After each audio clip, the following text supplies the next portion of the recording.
बीड जिल्ह्यातील गंगामसला येथे अज्ञात व्यक्तींनी 4 बसस्टँडवरील सलूनच्या दुकानं फोडल्याची घटना घडली आहे. सदर घटना आज सोमवार दिनांक 13 मे रोजी पहाटे 4 वाजता घडली आहे.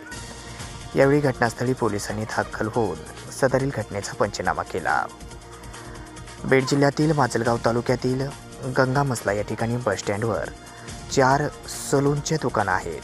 या एकाच रांगेत 4 सलूनच्या दुकानं असून या ठिकाणी अज्ञात व्यक्तींनी आज पहाटे 4 वाजण्याच्या दरम्यान सलूनच्या दुकानामध्ये कुलूप तोडून आतमध्ये जाऊन दुकानांची तोडफोड केल्याची घटना घडली आहे. यावेळी नागरिक आक्रमक झाले होते. सदर घटना घडताच तात्काळ नागरिकांनी याची माहिती माजलगाव पोलिसांना दिली. यावेळी तात्काळ घटनास्थळी माजलगाव पोलीस दाखल झाले होते.